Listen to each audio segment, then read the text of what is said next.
নমস্কার বন্ধুরা, আমি তুহিন আর আমার কিচেনে আপনাদের সবাইকে স্বাগত।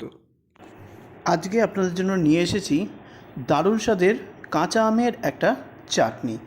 একদম কাঁচা আমের জেলি চাটনি, একদম সহজ সরল পদ্ধতিতে চটজলদি এই রেসিপিটা আপনারা বানিয়ে নিতে পারবেন এবং গরমের দিনে ভাতের শেষ পাতে এটা কিন্তু মাস্ট ট্রাই আইটেম। চলুন দেখে নেওয়া যাক কীভাবে আমি আমার বাড়িতে এই রেসিপিটা বানাই, সেই পদ্ধতিটাই আপনাদের সঙ্গে শেয়ার করব। এখানে আমি নিয়ে নিয়েছি দুটো কাঁচা আম। এই আমটার নাম হচ্ছে তোতাপুরি আম। এরকম তোতাপুরি আম দিয়ে করলে কাঁচা আমের চাটনিতে অত্যাধিক চিনি দিতে হয় না, কারণ তোতাপুরি আম মারাত্মক বিষ টক হয় না, এমন একটা টক হয় যেটা চাটনি খেতে অপূর্ব লাগে। আর অবশ্যই যে কোনো আম চাটনি বানানোর আগে ভালো করে জল দিয়ে ঘষে ঘষে ধুয়ে নিতে হবে, কারণ এর ওপরে প্রচুর ময়লা থাকে প্লাস কষ থাকে, সেটা কিন্তু ধুয়ে নিতে হবে। আমি অলরেডি ধুয়ে নিয়েছি। এইবার এই আমটাকে আমি দিয়ে দেবো ডাইরেক্ট প্রেশার কুকারের মধ্যে। তার আগে আমি 2 কাপ মতো জল দিয়ে দেবো, মানে 500 ml জল দিয়ে দেবো, কারণ দুটো বড় বড় সাইজের কিন্তু আম, ছোট নয় বা মিডিয়ামও নয়।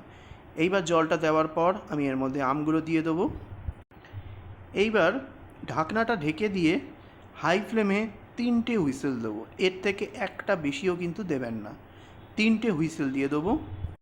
দেখুন পরপর 3টে হুইসেল পড়ে গেছে। এবার ফ্লেমটা অফ করে দিতে হবে। ফ্লেমটা অফ করে দিয়ে কিন্তু প্রেশার কুকারের ঢাকনা খোলা যাবে না বা জোর করে কিন্তু প্রেশার বের করা যাবে না। যতক্ষণ না নিজে থেকে প্রেশার রিলিজ করছে ততক্ষণ এইভাবেই থাকতে হবে, তবে কিন্তু আম সুন্দরভাবে নরম হয়ে যাবে।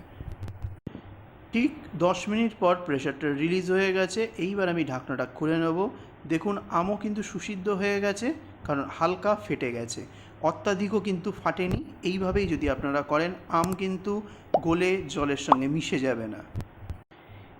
আমটা এবার জল থেকে তুলে ছেঁকে নেবো আর ঠান্ডা হতে দেবো, আর এই জলটা কিন্তু ফেলে দিতে হবে। দেখুন একটা বাটির মধ্যে আমি আমটাকে ঠান্ডা করতে দিয়ে দিয়েছিলাম। প্রায় আধ ঘন্টা পর আমি ফিরে এসেছি। এইবার আমের চোকলাগুলো তুলে নেব, নিয়ে এর ভেতর থেকে সব পাল্পগুলো নিয়ে নিতে হবে। চোকলা থেকে কিন্তু চিপে চিপে পাল্পগুলো বের করে নিতে হবে, মানে আমের কাতগুলো। আর আটির গায়েও যেটা আছে সেটাকেও কিন্তু কচলে কচলে বের করে নিতে হবে হাত দিয়ে। দেখুন সেম পদ্ধতিতে দুটো আমেরই আমি পাল্পগুলো বের করে নিয়েছি বা আমের কাতগুলো বের করে নিয়েছি। নিয়ে এইবার হাত দিয়ে চটকে চটকে একদম গলিয়ে ফেলতে হবে। মিক্সারে দিয়েও করতে পারেন, আমি আর করিনি, হাত দিয়ে একদম চটকে কচলে একদম মিহি করে দিচ্ছি। এতে কী হবে, আমের চাটনিটা খেতে খুব ভালো লাগবে আর দানা দানাটাও পড়বে না মুখে। সামান্য একটুখানি জল দিয়ে আবারও একটুখানি কচলে নেব, তাতে সুবিধা হবে আমের পাল্পটা কচলাতে। অল্পই জল দিতে হবে, বেশি জল দিলে চলবে না। দেখুন আমের পাল্পটা আমার একদম স্মুথ করা হয়ে গেছে। এইবার চলুন ডাইরেক্ট কীভাবে চাটনি বানাতে হয় দেখিয়ে দিই। এইবার একটা প্যান নিয়ে নিয়েছি, প্যানটাকে মিডিয়াম ফ্লেমে ভালো করে গরম করে নিয়ে দিয়ে দেবো 1 চামচ সর্ষের তেল। সর্ষের তেলটাকে ভালো করে গরম করে নিতে হবে। তেলটা যখন দেখবেন ধোয়া ওঠা গরম হয়ে গেছে, তখন এখানে দিয়ে দিতে হবে 1 চামচ কালো সর্ষে। কালো সর্ষেটাকে একটুখানি ক্র্যাকেল হতে দিতে হবে, মানে ভাজা ভাজা করতে দিতে হবে যতক্ষণ না ফুটছে। এইবার সর্ষেটাকে একটু তেলের মধ্যে হালকা একটু নাড়াচাড়া করে নিতে হবে যাতে সুন্দরভাবে ভাজা হয়ে যায়। আর দিতে হবে দুটো হালকা চেরা শুকনো লঙ্কা, দিয়ে ভালো করে একটু ভেজে নিতে হবে। যখন শুকনো লঙ্কা কালারটা চেঞ্জ হবে তখন এর মধ্যে দিয়ে দিতে হবে তৈরি করে রাখা আমের পাল্প বা আমের কাঠটা। আর ফ্লেমটা কিন্তু লোতে রাখতে হবে। ভালো করে একবার ফোড়নের সঙ্গে আমের কাঠটাকে মিক্স করে নিতে হবে। ভালো করে একটুখানি নাড়াচাড়া করে নেওয়ার পর এখানে দিয়ে দেবো 200 গ্রাম চিনি। দুটো আমের জন্য 200 গ্রাম চিনি। এইবার নির্ভর করছে আপনারা চিনিটা কতটা দেবেন, নির্ভর করে সেটা আমের টকের ওপরে, যে আমটা ব্যবহার করছেন সেই আমটা কতটা টক। প্রথমে অল্প করে চিনি দেওয়ার পর যখন দেখবেন যে চিনিটা গলে গেছে, আমের সঙ্গে মিক্স হয়ে গেছে, তখন টেস্ট করে দেখে নেবেন স্বাদ কেমন হয়েছে। যদি দেখেন টকের পরিমাণটা একটু বেশি লাগছে তখন চিনি কিন্তু অ্যাড করবেন, কারণ যত চাটনি মজবে তত কিন্তু টকটা বেরিয়ে আসবে। তাই বুঝে শুনে কিন্তু চিনির পরিমাণটা দেবেন, কারণ প্রথমে যদি টক থেকে যায় পরে কিন্তু সেটা আরও টক হয়।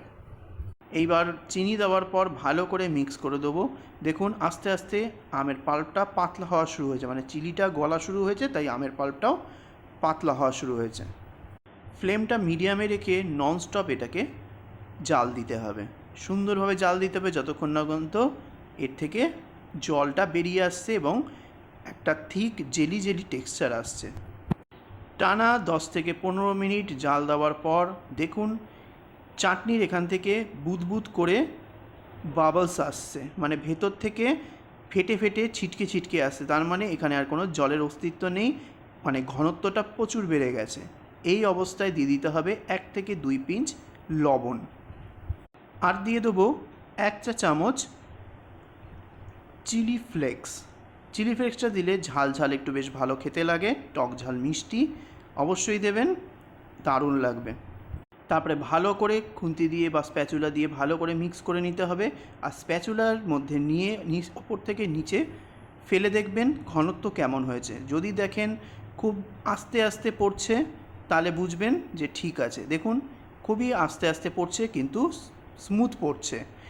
এই অবস্থায় যদি বন্ধ করে দেন ঠান্ডা হলে কিন্তু আরও টেনে যাবে। যদি আরও জাল দিয়ে বন্ধ করতে থাকেন তাহলে কিন্তু টেনে গিয়ে একদম দলা পাকিয়ে যাবে। তাই এই অবস্থাতেই কিন্তু এই টেক্সচারে আপনাকে ফ্লেমটা অফ করে দিতে হবে।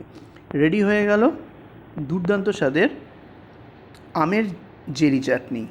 অবশ্যই একবার বাড়িতে ট্রাই করার অনুরোধ রইল। রেসিপিটা ভালো লাগলে প্রচুর প্রচুর শেয়ার করে দেবেন, কমেন্ট করে জানাবেন কেমন লাগলো, আর সাবস্ক্রাইব করে বেল আইকন ক্লিক করে অল বাটন ক্লিক করতে ভুলবেন না যেন। নমস্কার।